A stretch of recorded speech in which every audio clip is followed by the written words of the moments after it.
오늘은 역대하 20장의 말씀을 묵상합니다. 역대하 20장에서 여호사밧 왕이 위기를 당합니다. 여호사밧은 남유다의 제4대 왕으로 히스기야 왕, 요시야 왕과 더불어 3대 성군으로 불려질 정도로 훌륭한 왕입니다. 그는 전심으로 하나님의 도를 행하여 모든 우상과 산당을 없애고 남색하는 자, 즉 동성연애자들을 모두 축출하고 온 나라의 율법 교육을 전면 실시하는 영적 각성운동을 일으킨 왕입니다. 이처럼 하나님의 뜻대로 살려고 힘쓰는 여호사밧 왕에는 형통한 길, 축복의 역사만 열리는 것이 당연한 일입니다. 그런데 오늘 본문에 보니까 큰 위기가 닥쳐옵니다. 암몬과 모압의 대연합군이 막강한 군사력으로 유다 나라를 침공해 온 것입니다. 2절입니다. 큰 무리라고 표현하고 있습니다. 어떻게 주님의 뜻대로 사는 자에게 이런 역경의 날이 올 수 있을까요? 그러나 사랑하는 여러분, 주님의 뜻대로 사는 자에게도 역경의 날이 올 때가 있습니다. 인생의 삶에는 낮만 있는 것이 아니라 밤도 있기 때문입니다. 그러면 이러한 역경의 날에 여호사밧은 어떠한 신앙 태도로 그 역경을 극복했습니까? 먼저 여호와 하나님께 낯을 행했다고 성경은 말씀합니다. 암몬과 모압의 대연합군이 쳐들어오고 있는 위기 속에서 여호사밧 왕은 문제를 바라보지 않고 여호와 하나님만 바라보았다는 점을 우리는 눈여겨보아야 합니다. 3절 말씀입니다. 여호사밧은 두려워하여 여호와께로 낯을 행하여 라고 말씀합니다. 문제를 계속 바라보면 문제의 크기는 점점 자라게 됩니다. 그러므로 우리 성도들은 어떤 큰 근심이나 문제가 있을 때에 그 문제에 매이지 말고 눈을 돌려 주님을 향해 낯을 향해야 합니다. 그때 주님의 강하신 도우심을 반드시 받게 될 것입니다. 시편 42편 11절 말씀입니다. 내 영혼아 네가 어찌하여 낙심하며 어찌하여 내 속에서 불안하여 하는고 너는 하나님을 바라라. 나는 내 얼굴을 도우시는 내 하나님을 오히려 찬송하리로다. 아멘. 우리가 믿음으로 하나님을 바라보아야 할 이유는 나를 두렵게 하는 문제보다도 하나님이 더 크신 하나님이시기 때문입니다.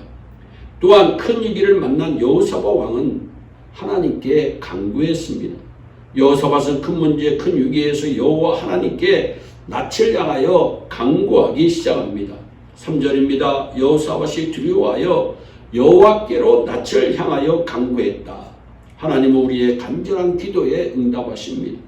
하나님께서는 성도를 귀히 보시고 그들의 부르짖음에 귀를 기울이십니다. 시편 88편 13절입니다. 여호와여 오직 주께 부르짖사오니 아침에 나의 기도가 주의 앞에 달하리이다.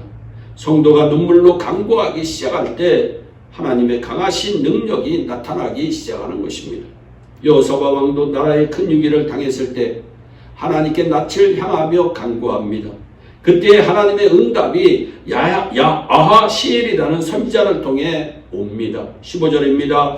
큰 무리를 인하여 두려워하거나 놀라지 말라.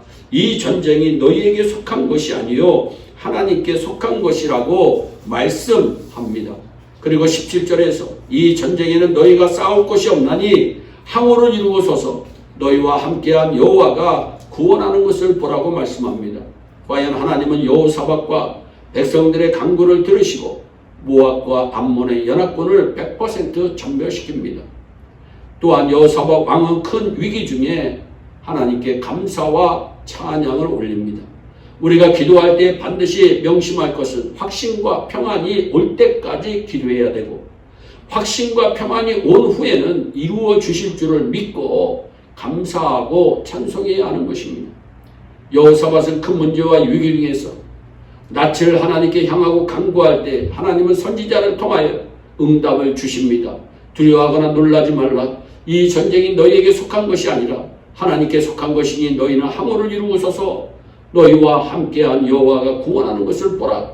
그때 여호사밧은 무엇을 했습니까? 21절 말씀에 보면 백성들 중에 노래를 잘 부르는 자들을 택하여 찬양대를 조직하고 거룩한 예복을 입힙니다. 그리고 군대 앞에 세운에 전진하면서 여호와께 감사하세, 여호와께 감사하세. 그 자비하심이 영원하도다. 그 자비하심이 영원하도다라고 찬양하라고 명령하고 있습니다. 큰 문제, 큰 위기를 당할 때 그 문제를 보지 마시고 여호와께 낯을 향한 후에 열심히 간구하시기를 바랍니다. 그리고 확신과 평안이 생기거든 하나님의 선하심과 그 능력을 감사하고 찬양합시다. 그때 크신 하나님의 능력이 나타나 막혔던 문들을 열어주실 줄로 믿습니다. 인생을 살다 보면 역경의 밤을 만날 때가 있습니다. 태산 같은 문제를 만나서 출구가 보이지 않을 때도 있습니다. 그때는 그 문제에 집착하지 말고 낯을 돌려 하나님께 향하고 하나님께 간구해야 합니다. 그러나 어느 순간 마음의 확신과 평안이 생깁니다. 그때부터는 무조건 하나님의 선하심을 감사하고 찬양하시기 바랍니다. 그때 하나님의 큰 능력의 손길이 나타나 여러분들의 막혔던 문제들이 활짝 열려지는 역사가 일어나게 될 줄로 믿습니다. 기도하겠습니다. 사랑의 하나님 아버지, 하나님의 백성들에게도 어려움이 찾아올 줄 압니다. 어려움이 찾아올 때 실망하지 말고 하나님께로 향하고 하나님께 간구해서 하나님께 응답받아 승리하는 우리 모두가 되게 하여 주옵소서. 감사하고 예수님의 이름으로 기도하옵나이다. 아멘.